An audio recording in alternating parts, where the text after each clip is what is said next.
Amém? Vamos orar. Senhor Deus, amado Pai, muito obrigado, Senhor, por este momento em que iremos ler a Tua Palavra, estudar a Tua Palavra.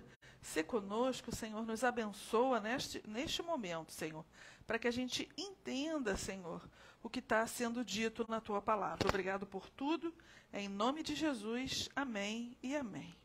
Amém. Então, hoje a gente vai continuar a nossa história de José, né?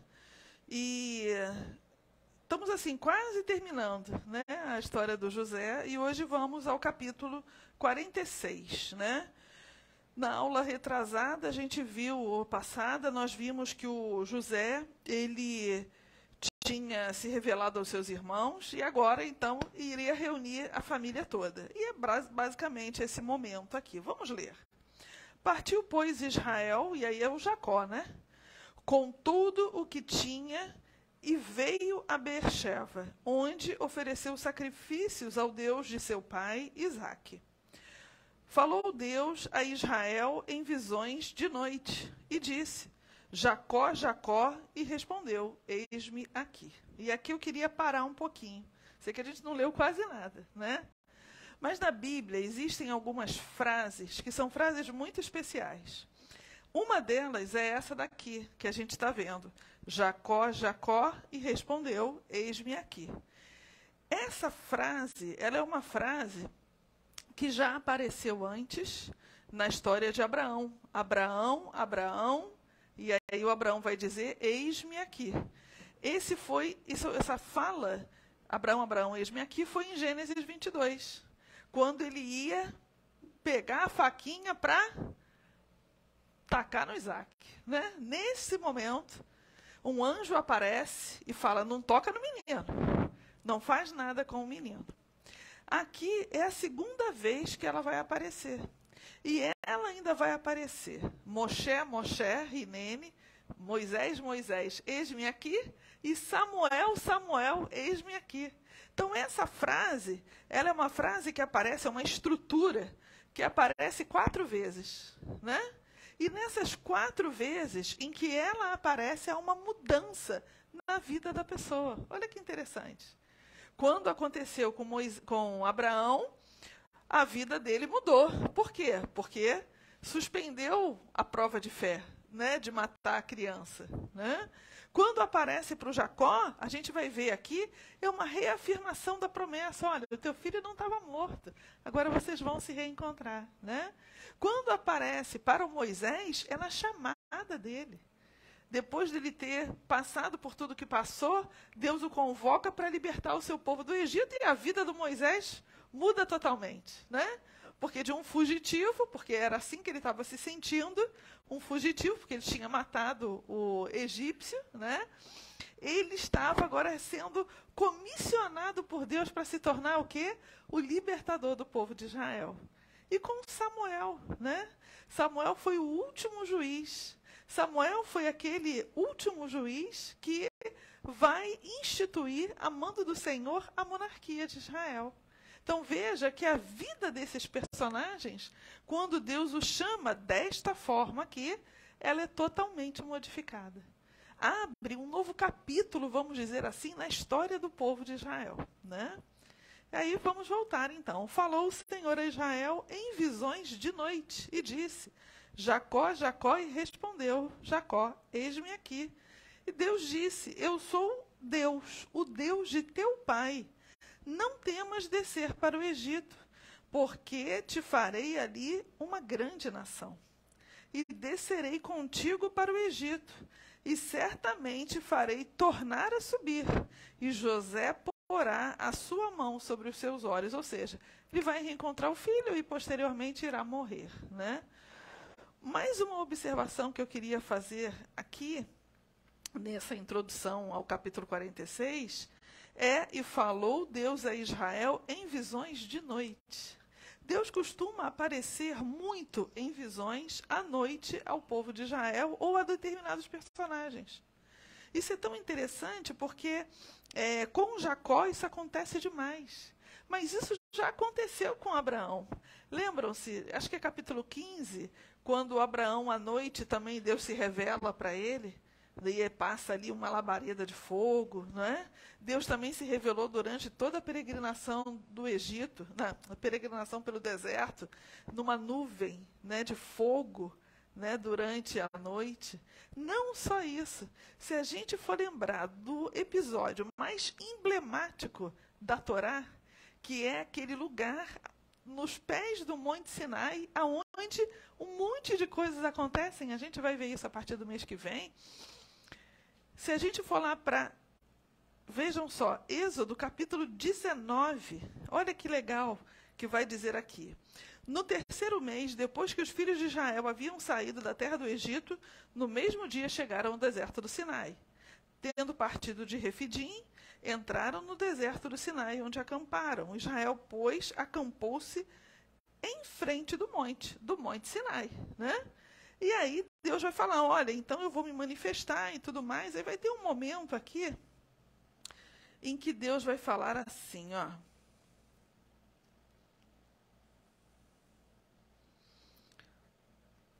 Verso 16. Ao terceiro dia, ao amanhecer, houve trovões, relâmpagos e uma nuvem aqui espessa, é uma nuvem escura sobre o monte, e ouviu-se o sonido de uma buzina muito forte, de maneira que todo o povo estava no arraial e estremeceu. E Moisés levou o povo para fora do arraial ao encontro de Deus e puseram-se ao pé do monte. Nisto, todo o monte Sinai fumegava, porque o Senhor descera sobre ele em fogo, e a fumaça subia como a fumaça de uma fornalha, e todo o monte tremia fortemente, e crescendo o sonido de buzina cada vez mais, Moisés falava e Deus lhe respondia por uma voz. E tendo o Senhor descido sobre o monte Sinai, sobre o cume do monte, chamou a Moisés ao cume do monte, e Moisés subiu. Aqui é como se o monte, apesar de estar de dia, houvesse uma escuridão, porque uma nuvem escura pousou sobre o monte. Olha só que coisa. Se a gente ainda voltando para o livro avançando para os livros da Torá, quando a gente vai em Números, capítulo 23, 22, a gente vai perceber um episódio muito emblemático, né, o de Balaque com Balaão, de Balaão com o Balaque, aonde começa o nosso texto dizendo que o Balaque, o rei de Moabe, com muito medo dos israelitas, vai mandar mensageiros até o profeta Balaão para que o profeta fosse amaldiçoar, né, o povo de Israel. É interessante porque nesse momento aqui, o que vai acontecer é que Deus vai impedir o Balaão, né, de fazer qualquer coisa, mas o Balaão, ele consulta ao Senhor 3 vezes, e 3 vezes acontece à noite esse encontro. Verso 7, foram-se, pois, os anciãos de Moabe, os anciãos de Midian, com o preço dos encantamentos em mãos, e chegando a Balaão, referiram-se as palavras de Balaque. E ele respondeu, passai aqui esta noite, vos trarei a resposta como o Senhor me falar. Então os príncipes de Moabe ficaram com Balaão. Veio Deus a Balaão e perguntou, quem são esses homens contigo? E isso acontece 3 vezes. 3 vezes à noite Deus aparece e fala com o Balaão, né? Então, percebe que essa questão da aparição noturna do Senhor, isso é algo bem interessante, né? Deus se manifestando à noite. É tão interessante que no Novo Testamento nós vamos ter Jesus falando, né? Fecha a porta do teu quarto e fala com ele, como se fosse um momento da noite, né? Fica ali, né? Persevera. Então é interessante porque a gente às vezes até fala, né? A noite é melhor, porque tem fila, tem menos fila, né? Não é isso que a gente fala, né? Deus fala melhor conosco à noite, né? Mas é muito interessante a gente perceber que essa dinâmica é uma dinâmica que aparece mesmo na Bíblia. Como se Deus, ele se manifestasse também à noite, né? Isso é significativo? Eu vou contextualizar aqui, porque na antiguidade, principalmente na antiguidade média oriental, à noite eram onde apareciam os terrores noturnos, né? Então, aonde vinham espíritos maus para raptar crianças, né? Então, à noite, ela tinha assim uns mistérios meio sinistros que aconteciam, né? Da cultura deles, né? E aqui mostra que com o Senhor não tem isso. Deus, ele é o Deus do dia e da noite. Deus fala de dia, mas Deus também fala de noite. Mostrando que ele é o Senhor dos tempos, seja do dia ou seja da noite. Como é que abre Gênesis 1? Nos mostrando que Deus criou o dia e a noite. A noite é a criação dele, né? A gente não precisa temer a noite, nem os terrores noturnos, nem os espíritos maus, né, como acreditavam alguns que vinham à noite para poder fazer o mal ao homem ou o mal às crianças. Não. Deus se manifesta com o mesmo poder, à noite ou de dia. Ele é o Senhor da noite e ele é o Senhor do dia. Isso é muito bonito, né? E aí, então, Deus se manifesta, né, para o Jacó, né, à noite, falando para ele, eu sou o Deus do teu pai, não temas descer para o Egito, porque eu te farei ali uma grande nação, confirmando realmente aquela promessa que foi feita a Abraão lá em Gênesis capítulo 12, verso 1 ao verso 3. Porque Deus falou para Abraão, né, já tinha morrido seu irmão, já tinha morrido seu pai, ele estava lá naquela terra de Harã, e Deus o chama e fala para ele, ó, vou fazer de você uma grande nação. Você acha que o teu clã está acabando, né? Porque você não tem filho, porque teu pai já morreu, teu irmão também já morreu, só tem você, a Sara e o Ló. Mas não é bem assim, não. Eu vou fazer de você uma grande nação. E aqui, né, já estamos na terceira geração, vamos dizer assim, né? Porque Abraão, Isaque e Jacó, estamos na história de Jacó. E Deus está falando para o Jacó a mesma promessa que fez a Abraão, né? Verso 5. Então Jacó se levantou de Beersheba, no sul de Israel, e os filhos de Israel levaram seu pai Jacó e os seus meninos e as suas mulheres nos carros que Faraó enviara para os levar. Olha só, hein? Não vai de qualquer forma, não. Também tomaram o seu gado, os seus bens que tinham adquirido na terra de Canaã, e vieram para o Egito. Jacó e toda a sua descendência com ele.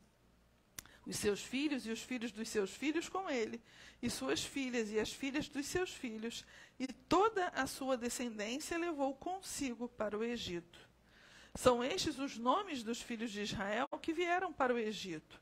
Jacó e seus filhos, Ruben, o primogênito de Jacó, e os filhos de Ruben. Ele vai falando, né? Hanoque, Palu, Esrom, Carmi, e os filhos de Simeão, Gemuel, Jamim, Oade, Jadim, Zoar e Saul, filho de uma mulher cananeia. E os filhos de Levi, Gerson, Coate e Merari. E os filhos de Judá, Onã, Selá, Perez e Zerá. E Onã, porém, morreram na terra de Canaã. E os filhos de Perez foram Esrom e Ramul. E os filhos de Isacar, Tolá, Puva, Ioebe e Sinron. E os filhos de Zebulon, Sered, Elon e Jaleel.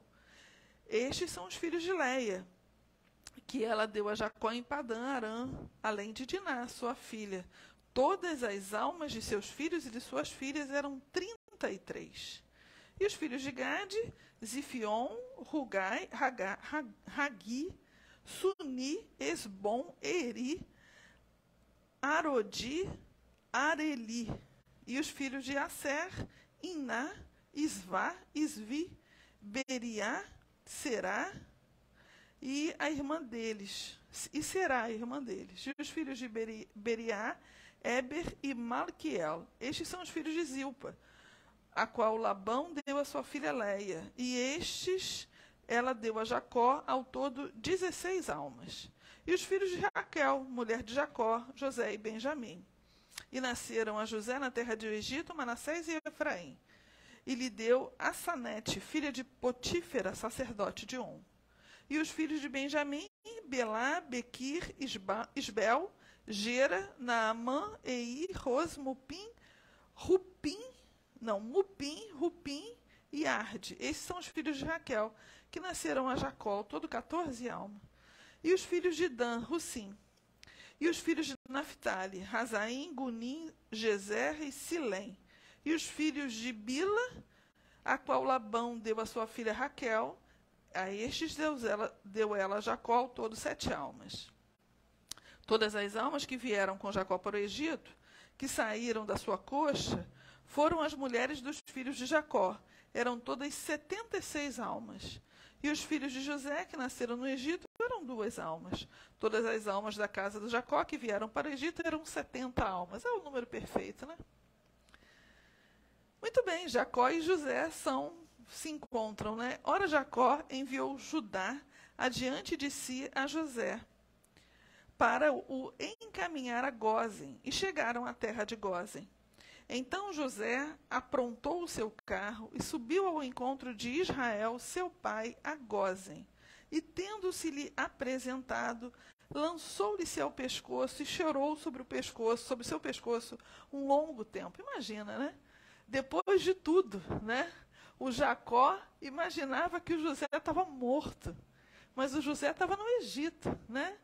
De certa forma, ali sendo usado pelo Senhor para poder prosperar a terra, né? Fazer com que ela avançasse sobre os 7 anos ali de carestia, né?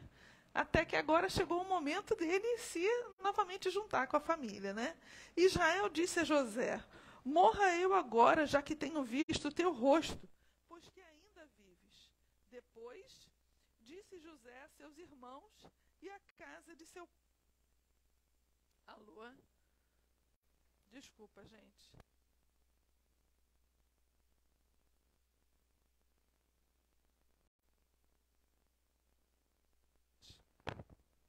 Sim.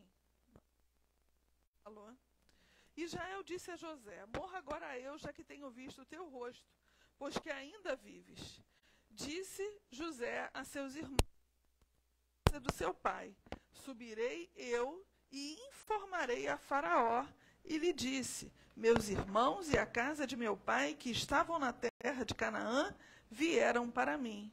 Os homens são pastores, que se ocupam em apacentar gado, e trouxeram os seus rebanhos, o seu gado e tudo o que tem.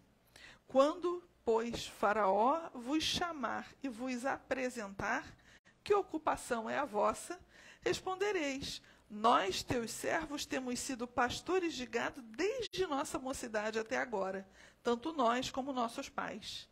Isso direis para que habiteis na terra de Gósen, porque todo pastor de ovelhas é abominação para os egípcios. Olha só, né? Todo pastor de ovelhas é abominação para os egípcios. Por que isso? Eu acho que eu já cheguei a falar aqui, quando estávamos estudando a história de Caim e de Abel, que as 2 mais antigas profissões do Antigo Oriente Médio eram o agricultor e o pastor, né? E o pastor e o agricultor, eles sempre viveram na briga. Por quê? Porque o pastor queria dar para o seu gado a melhor plantinha. E o agricultor queria o quê? Proteger a terra do gado, que queria comer a planta. Então, essas 2 profissões eram as mais populares e eram também as mais rivais. E em Gósen era o local mais produtivo que tinha do Egito. Era o local mais arável, vamos dizer assim, né? O Egito era conhecido como a dádiva do Nilo. Então, no rio Nilo, deixa eu ver se eu consigo mostrar para vocês aqui alguma coisa. Mapa do Egito, deixa eu ver.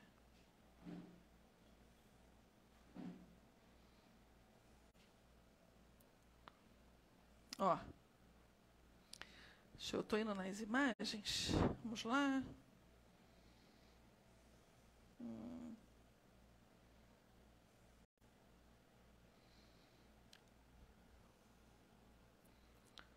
Senão a gente, se não achar uma boa, olha aqui, essa é boa.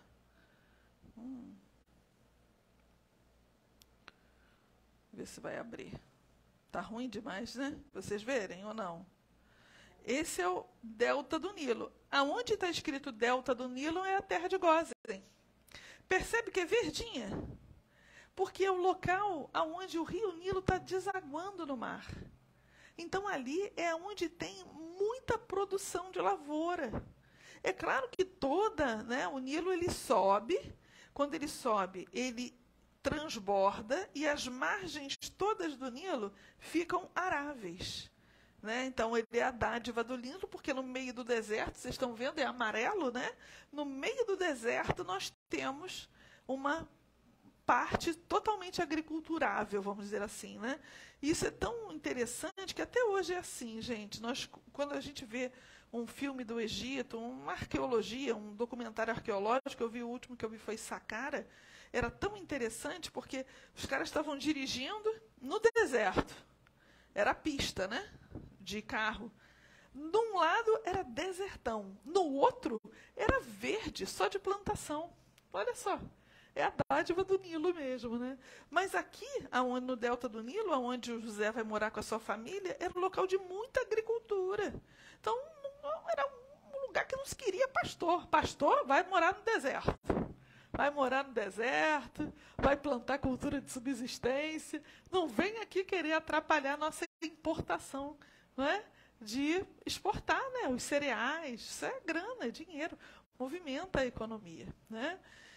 Mas Deus é tão tremendo que botou o seu povo na melhor terra, Gósen. Só que não podia dizer que era pastor, né? Porque senão ali também ia ter problema. E isso é muito interessante porque até a época de Jesus, os pastores enfrentavam uma forte resistência social. Os pastores, por exemplo, eles não podiam servir como testemunhas de um crime. Eles não podiam, não eram bem vistos numa sinagoga, sabia? Porque o pastor tinha essa fama de ser um cara transgressor, que vivia à margem, que ia fazer alguma coisa que não estava muito correto, né? Então, os pastores, na época de Jesus, eles não eram assim, né? Pessoas tão bem vistas na sociedade. Isso é muito interessante, né? Porque o próprio Jesus vai se comparar, né, com um pastor de ovelhas. Eu sou um pastor de ovelhas, né? Muito bem, então, esse é o conselho, né, que o José vai dar. Ó, não diga que é pastor de ovelhas, né? E aí vamos ver o que acontece. Então veio José e informou ao faraó, dizendo: meu pai e meus irmãos, com seus rebanhos e seu gado, e tudo o que tem, chegaram da terra de Canaã, e estão na terra de Gósen. Tomou dentre seus irmãos 5 homens, e os apresentou a faraó. Então perguntou o faraó a estes irmãos de José: que ocupação é a vossa? Responderam-lhe: nós, teus servos, somos pastores de ovelha, tanto nós como nossos pais. Disseram mais a faraó: viemos para peregrinar nesta terra, porque não há pasto para os rebanhos dos teus servos. Portanto, a fome é grave na terra de Canaã. Agora, pois, rogamos, permita que os teus servos habitem na terra de Gósen. Então falou o faraó a José, dizendo: teu pai e teus irmãos vieram a ti. A terra do Egito está diante de ti. No melhor da terra faz habitar teus pais e teus irmãos. E habitaram na terra de Gósen. E se sabes que entre eles há homens capazes, põe-no sobre os pastores do meu gado. Também José introduziu a Jacó, seu pai, e apresentou ao faraó. E Jacó abençoou ao faraó. Olha só que coisa tremenda, né? Jacó abençoa o faraó. Então perguntou o faraó a Jacó: quantos são os dias dos anos da tua vida? E respondeu-lhe Jacó: os dias dos anos das minhas peregrinações são 130 anos. Poucos e maus têm sido os dias dos anos da minha vida, e não chegaram aos dias dos anos da vida de meus pais, nos dias das suas peregrinações. E Jacó abençoou o faraó e saiu da sua presença. José, pois, estabeleceu seu pai e seus irmãos, dando-lhe possessões na terra do Egito, no melhor da terra, na terra de Ramsés, onde o faraó ordenara. E José sustentou de pão seu pai, seus irmãos e toda a casa de seu pai, segundo o número dos seus filhos. Isso aqui é muito bonito, né? A gente vai encerrar por aqui, e é muito bonito a gente ver que o Jacó abençoa o faraó. Pensando na figura do faraó, quem era o faraó? Né? O faraó era Deus na terra. Era isso que era o faraó para os egípcios. Mas o Jacó abençoa essa pessoa. Jacó estende a sua mão e abençoa aquele faraó, que poderia ser até entendido como um inimigo deles, né? Porque daqui a pouco será. Mas veja o que o Jacó faz, né? Ele estende a bênção de Deus sobre o faraó. E é assim que a gente deve agir, né? Estendendo a bênção do Senhor sobre as pessoas que estão à nossa volta. Independente deles terem ou não a fé que nós temos, independente deles terem a representatividade que têm, né, diante da sociedade. A bênção de Deus, ela não deve ser negada a ninguém, nem mesmo ao faraó. Amém? Vamos orar, vamos encerrar. Senhor Deus, amado Pai, muito obrigado por essa EBD, por essa meditação na Tua palavra. Sê conosco, nos abençoa. Fala o nosso coração, Senhor, agora no culto. É o que nós te pedimos, Pai, em nome de Jesus. Amém e amém. Amém. Pediu ao pastor para encerrar.